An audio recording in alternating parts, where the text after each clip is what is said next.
Well, look like Caitlin Clark has responded to all of the content creators get death threats. You know how many times?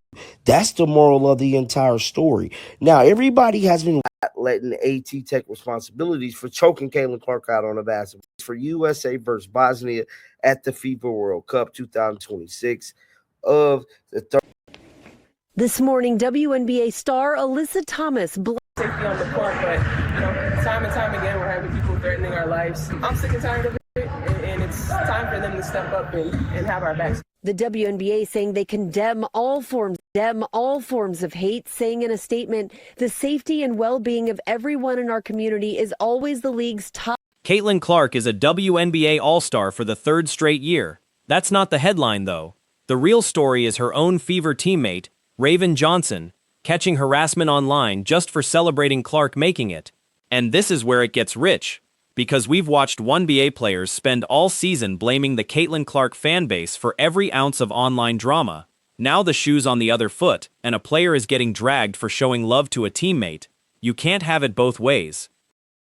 USA Today having a very, very detailed interview about Caitlin Clark and the WNBA LGBTQ community, basically targeting Caitlin Clark fans and damn near targeting Caitlin Clark a person, because we all forgot when Caitlin Clark got them death threats too, when one fan stated that they was ready to inflict harm and violence against Caitlin Clark. Guys, we got to look at this cycle. Not once did we ever hear Caitlin Clark say something about that situation. You want to know what Caitlin Clark did? Ignored it. Went on about her day. Play basketball.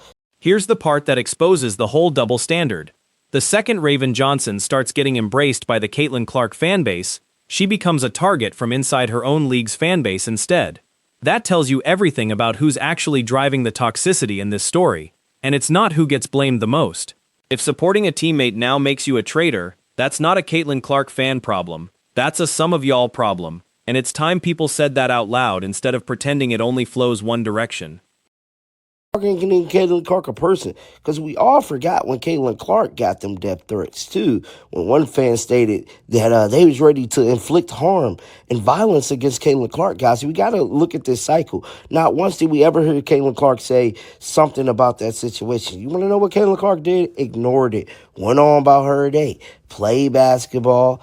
Let's get into the actual numbers, because this is the receipt people keep dancing around.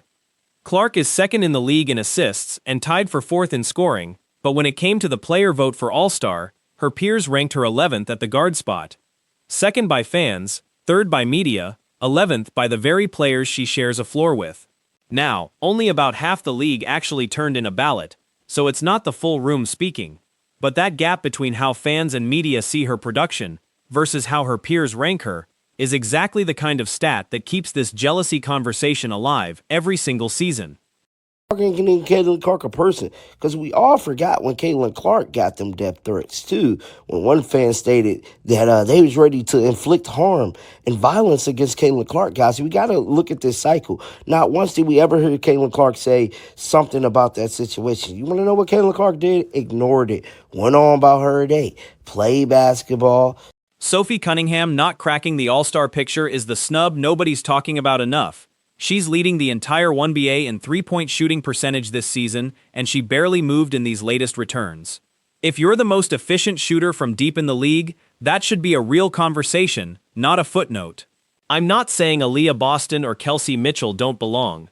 They do, but the Fever easily could have had 4 All-Stars this year, and the fact that Sophie's case barely gets acknowledged says something about how these narratives get built around who's already famous. I wanted to ask about golf, but she went to the leg sleeve.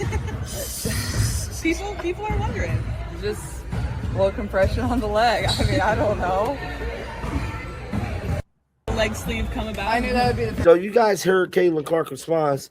Now, some of you guys are saying probably to yourself, John, why play that? Because it just shows you how Caitlin Clark finished with just over 1 million votes and still got beat out by Paige Buchers by roughly 22,000. And look, credit to Buchers, she's having a great season in Dallas. But the Yukon Mafia jokes exist for a reason at this point. What actually bothers me is the WNBA sitting on viewership numbers for these other matchups instead of just putting them out there. If Buchers games are pulling the kind of audience Clark's are, show us. The fact that we're not getting a clean, transparent number is exactly what keeps this conspiracy-adjacent conversation alive instead of shutting it down with data. Allegedly get death threats. Hell, even content creators get death threats. You know how many times somebody said, John, if I catch you at a game, John, or this and that in the comment section, damn near every day, bro. I've been doing this thing almost 4 years, and it's never a dull moment with somebody threatening or something, botting channels. But make a long story short, that is part of the... Now here's the part of this story that actually matters. Scroll through Raven Johnson's comment section right now, and you'll find people telling her she's surviving a racist environment and needs to either lie for the people around her or tell the truth and go home. That's an insane thing to say to a rookie for posting support for her own teammate. This isn't fandom, this is people trying to force a black player into picking a side in a manufactured culture war that has nothing to do with basketball.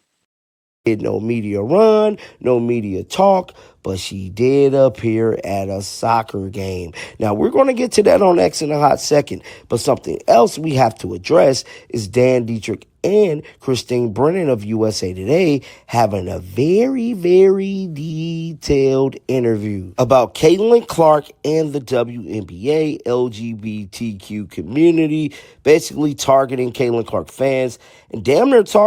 And here's the thing. I was in Indianapolis and saw this with my own eyes. Raven Johnson taking pictures with Caitlin Clark fans, signing Caitlin Clark jerseys, showing genuine love to the fan base like the professional she is. She wasn't faking anything. So when people turn around and harass her for celebrating a teammate's success after she's shown that fan base nothing but respect in person, that's not activism, that's just cruelty dressed up as loyalty to a cause. And that's something a lot of these professional women basketball players are not. They are not media trained. So them saying little things, even Stephanie White work at ESPN. It's just certain things she just should not say because it's going to be a bonehead mistake. Just like her sounding like, now I'm not saying that she actually meant to basically defend Alyssa Thomas, but it sounded extremely like she was defending it and putting it all off on the fans and not letting AT take responsibilities for choking Caitlin Clark out on a basketball court. Now, this is the moment we all have. I went digging through her socials trying to actually find the harassment everyone's talking about, and half the internet's already flooded with people begging her to stay, saying aliens must have scrambled her brain, which, come on. That's a wild way to talk about a 22-year-old who just showed support for a teammate. The pile-on here isn't really about basketball opinions anymore. It's about controlling what a black athlete is allowed to say publicly, and that should bother everybody watching this, regardless of who your favorite player is. Now, we heard Alyssa Thomas give her response to the media. Now, this is a clip from Caitlin Clark, which was a couple months ago, which was like almost like a nonsense question. But listen to the level of professionalism Caitlin Clark have about this question. Let's roll the clip real quick. Let's listen. Leg sleeve come about? I knew that would be the first question. I wanted to ask about golf, but she went to the leg sleeve. People are wondering. Just a little compression on the leg. I mean, I don't know. Then you get comments like Raven is gone, she's chosen her side, showing up on threads, and that phrase alone should stop you in your tracks. Chosen her side of what? Exactly. She plays for the Indiana Fever. Caitlin Clark is her teammate. There is no side here. There's just a rookie being a good locker room presence, and a chunk of this fan base treating basic teamwork like a betrayal. The Phoenix Mercury and the Indiana Fever. Clark at the bottom of a scramble for the ball. At one point, Thomas appears to push into Clark's neck.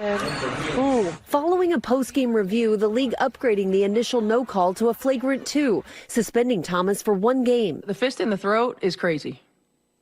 It's crazy. It's dangerous. Thomas says in the wake. Raven Johnson was drafted onto this team, and she's supporting her teammate. That's it. That's the whole story. I genuinely do not understand how that becomes controversial in anybody's mind.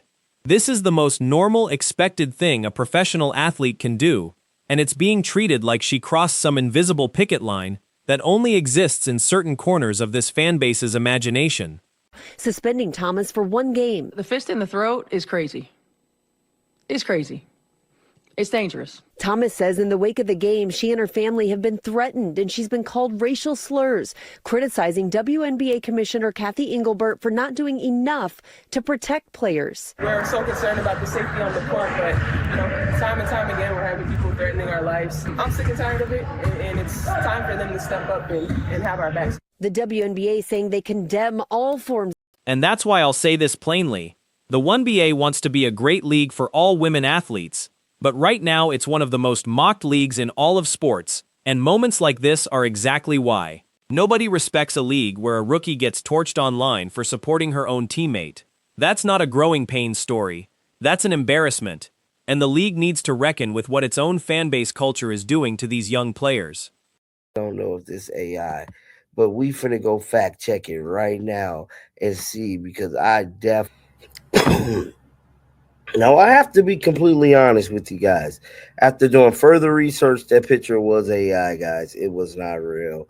And disregard that last couple content. When we talked about that, like I got, bro, but I just fact-checked it. It was not a real picture. But with all that being said, this is what Good Morning America is currently saying about Caitlin Clark and this whole situation involving Alyssa Thomas. Now, the fallout from the WNBA incident involving Caitlin Clark and Alyssa Thomas. Thomas, who was a 6-time All-Star for the Mercury, says she... And just to remind everybody what this league has already let slide this season, go back and look at the fist to the throat, the knee pressed into her, Bonner standing right there while it happened. We can't make this up. And this is the same league that then turned around and had its players rank Caitlin Clark 11th. It is what it is, but it's not a good look. And it's exactly why this Raven Johnson pile-on hits different right now. The Phoenix Mercury and the Indiana Fever. Clark at the bottom of a scramble for the ball. At one point, Thomas appears to push into Clark's neck. Following a post-game review, the league upgrading the initial no call to a flagrant 2, suspending Thomas for 1 game. The fist in the throat is crazy. It's crazy. It's dangerous. Thomas says in the wake